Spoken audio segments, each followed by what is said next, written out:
Picking a gaming handheld in 2026 comes down to one real question. Are you buying into an ecosystem, a exclusive library, or raw open platform freedom? That decision changes everything else about which device makes sense for you. So let's go through what's actually on the table right now. First up is the Asus ROG Xbox Ally, built on the AMD Ryzen Z2A chip with 16GB of RAM. According to the official listing, the model we're covering here also comes with a massive 4TB of storage and a bundled hub, which explains why the price sits above what you'll see on a standard configuration. This is Asus and Microsoft's answer to a handheld that feels like booting up an actual Xbox, rather than a PC that happens to be shaped like one. The moment you power it on, it drops you into a console-style interface through Xbox Game Bar, but underneath that layer, you're still running full Windows 11. So your entire library from Xbox, Steam, Epic, or any other PC storefront is available in one place. The 7-inch touchscreen runs at 1080p with a 120Hz refresh rate and FreeSync Premium Variable Refresh, paired with 500 nits of brightness and Gorilla Glass, so fast-paced games stay smooth without visible tearing. Battery life comes from a 60-watt-hour cell, and per the manufacturer's information, it charges from 0 to 50% in just 30 minutes, which matters if you're heading out the door and only have a few minutes to top up. This one's for the person who already lives inside the Xbox ecosystem, Game Pass subscribers, players with an existing library of Xbox Play Anywhere titles, or anyone who wants a single device that covers console-style simplicity and full PC gaming without switching platforms. Based on the manufacturer's information,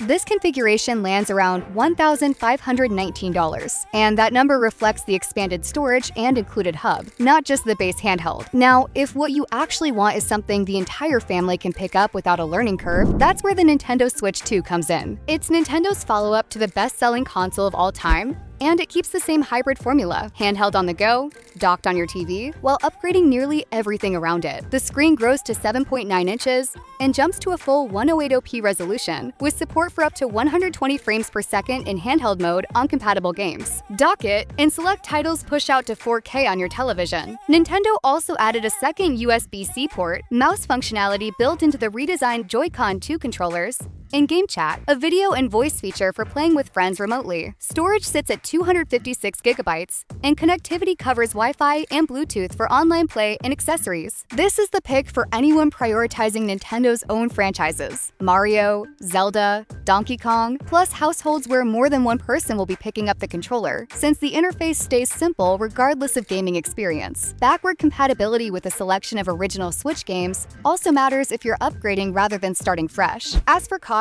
you're looking at $499 for the console, and that's the price captured at the time this video was recorded. Quick pause before we get to the last one. If you're finding this comparison useful, hit subscribe and turn on notifications so GadTech's next roundup lands in your feed the moment it's out. Last on the list is the Steam Deck OLED, Valve's refined version of the handheld that helped kick off this entire category. The headline upgrade is right in the name: a 7.4-inch OLED panel running at 90Hz, with peak brightness over 1000 nits and coverage of 110% of the DCI-P3 color range, which means richer contrast and deeper blacks compared to the original LCD model. It's powered by an AMD APU built on Zen 2 architecture, paired with 16GB of RAM, and Valve backed it with a larger 50-watt-hour battery, rated for 3 to 12 hours depending on what you're playing. Wi-Fi 6E handles faster downloads and more stable online play. The real differentiator here is SteamOS itself. This thing runs on Linux, giving you direct access to your entire Steam library without going through a Windows-style desktop layer, though it also supports installing other storefronts if you want that flexibility. This is the handheld for PC gamers who already have a Steam library sitting there unused, or anyone who wants the openness of a PC platform without paying PC prices for a laptop-grade screen. Per the official listing, pricing for this configuration comes in at $1,074, reflecting the storage tier tested here at the time of recording. That's the lineup. Every link is down in the description if you want to check current pricing before you decide. If you haven't subscribed to GadTech yet, now's a good time. We'll see you in the next one.